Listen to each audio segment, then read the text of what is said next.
Fraud. Uh, Fraud, buddy.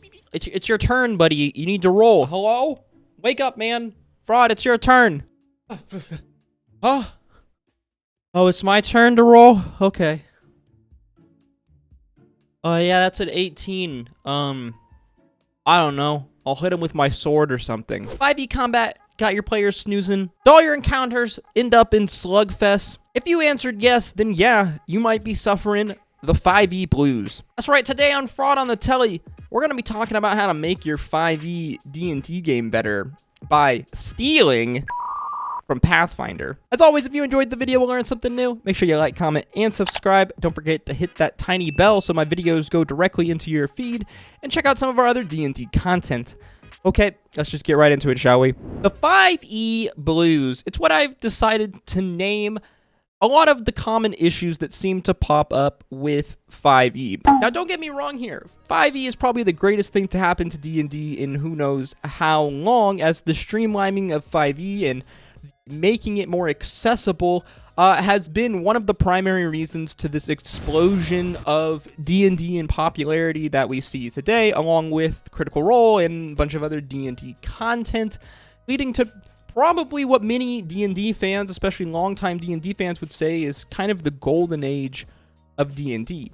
But that's not to say that 5e is perfect. All that streamlining and kind of dumbing down for new players' sake, which I think is a good thing majority of the time, also leads to a bit of some problems, many of which seem to pop up in 5e combat. Now, we can talk about bonus action healing words, we can talk about reviving with 1 HP, death saves, and repercussions for them, but I think one of the main issues that 5e, and I think a lot of tabletop role-playing games seem to struggle with, is action economy. Yeah, that's right, action economy. The reason why a lot of your fights seem to boil down to just slugfests, or at the end of the day, who can do the most things on their turn. Many DMs know the struggle of dealing with action economy. Maybe you have a large amount of players. I'm talking like 6 plus. Now, that's a lot of actions for a combat to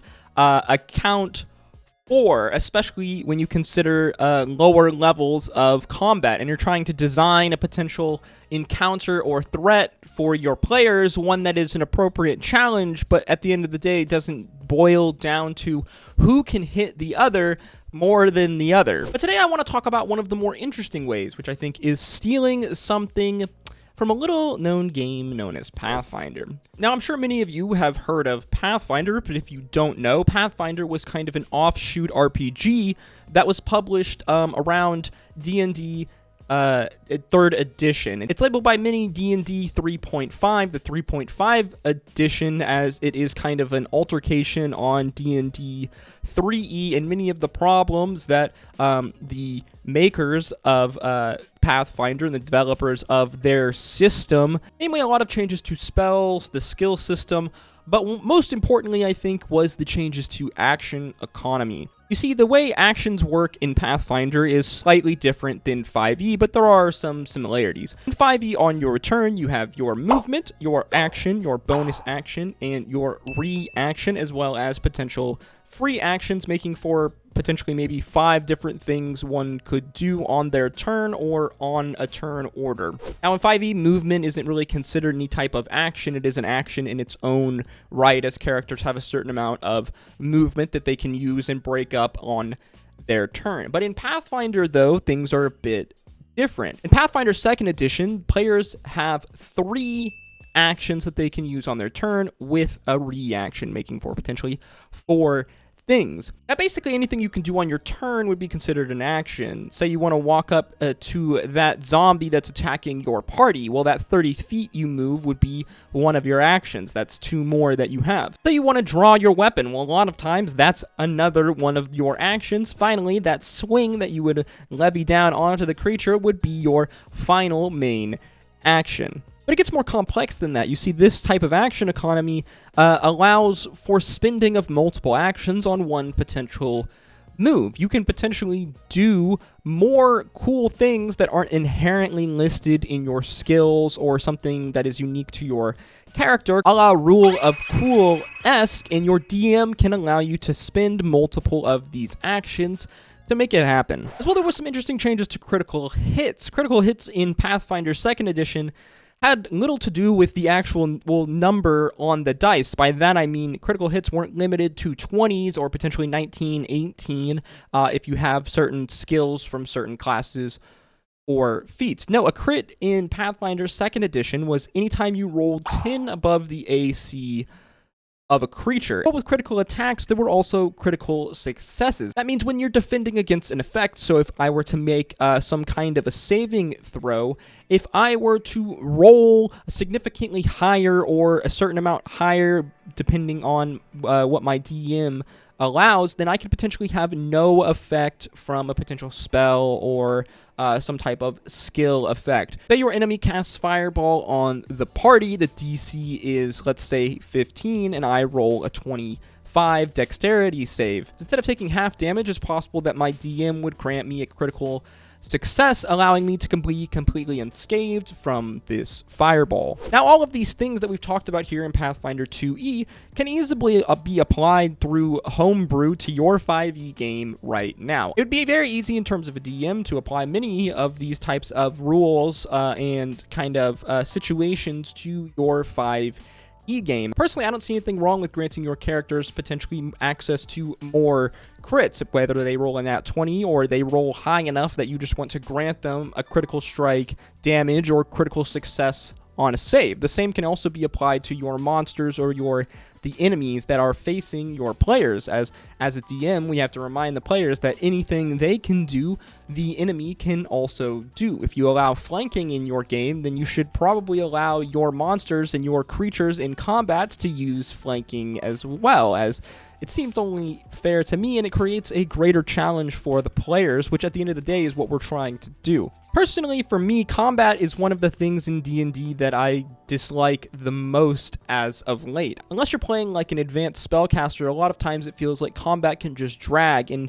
unless you have a really active imagination as a melee fighter, it can just become, I roll my 2 attacks and I hit it, and okay, can I hit it more than it hits me, and that becomes the combat. For me, a lot of the things that I kind of liked about the action economy and the crit system in 2nd Edition Pathfinder was it felt more like it was kind of Rule of Cool-esque. If your characters want to do something cool, you should allow them or give them the opportunity, unless it's completely out of reason, to do so. If I have a barbarian that can attack 2 or 3 times on his turn and he wants to do something crazy, I feel like I should allow him the attempt, possibly in exchange for 2 attacks. So if on his attack action he has 2 attacks, instead of hitting both times with that blade, he could basically exchange both of those blade attacks for something else more creative and potentially crazier that he wanted to do. In a lot of essence, this is really just Rule of Cool. If your players come up with interesting ideas, I feel like you should reward them or give them the opportunity to make the ideas happen. This is a fantasy role-playing game after all. We're trying to live out fantasies of certain characters and stories that we want to tell. They are supposed to be larger-than-life figures, so we should allow them to attempt to be larger than life and fail dramatically if they don't.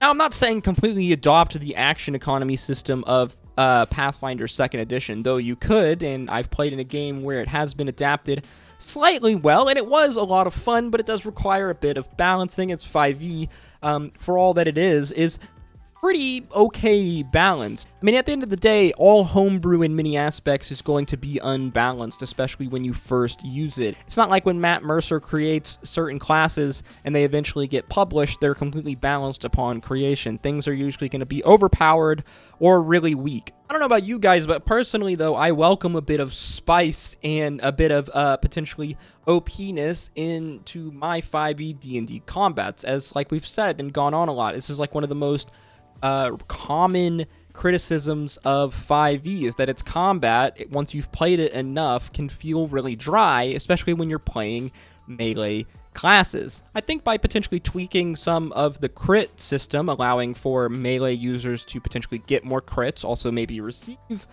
more crits, slightly changing the action economy to allow players to spend potential multiple attacks to do crazy or attempt to do bigger, crazier things, I think is really cool. I don't have a ton of experience playing Pathfinder 2nd Edition, but I did always like the idea of being able to gamble my 3 actions on potentially something big, something that could alter a fight or an encounter. It's just kind of another risk system and another factor to take into account when you're trying to strategize as a player. Like we said, there's going to be issues if you just straight up copy paste these things into your game, but as a DM, I think that using some of these tools from Pathfinder 2nd Edition as well as older editions of D&D can help take what is a really good foundation that is 5e and spice it up for your players. It's still crazy to me how popular 5e is nowadays and how it doesn't seem to have gotten super dry for a lot of players out there. I mean, DMs like Matt Mercer and Brennan Mulligan have talked about a lot of the issues with 5e, and they themselves have made numerous homebrew changes to attempt to remedy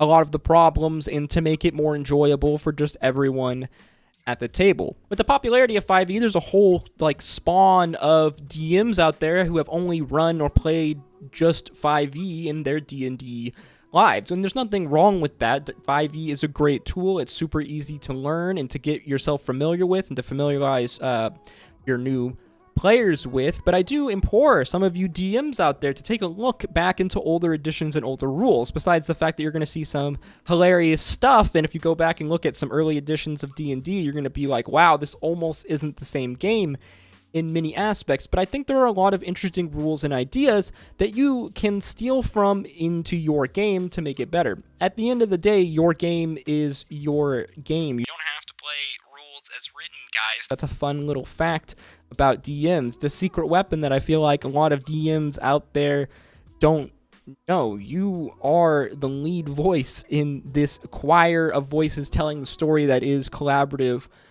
role play. You can change things. You don't have to play by certain rules. Know that there could be consequences for what you change, and it's probably good to have a conversation with your players about it beforehand so they know that there could be some maybe slight game-breaking things that you may have to tweak. But personally, I hope that you learned something from today's video, and maybe you could take something and add it into your own game. Let me know in the comments down below, is there anything else from Pathfinder 2 that you think is interesting that you would implement in your own game? Personally, I love the potential to crit success on saving throws and allow my players that. I think it creates for really cool story narratives, as well as the more frequency of crits, because I like to implement this type of crit rule into my game along with the nat 20 rule, but I tell the players ahead of time that this also is the same for monsters, so it creates for some interesting situations for sure. As always, guys, if you enjoyed the video or learned something new, make sure you like, comment, and subscribe. Don't forget to hit that tiny bell so my videos go directly into your feed. Comment down below, let me know what other homebrew stuff you've stolen from other role-playing games or past editions from D&D to spice up your 5e game. Always, guys, I hope to see you in the next one. Stay safe out there. Peace. Love. Adu.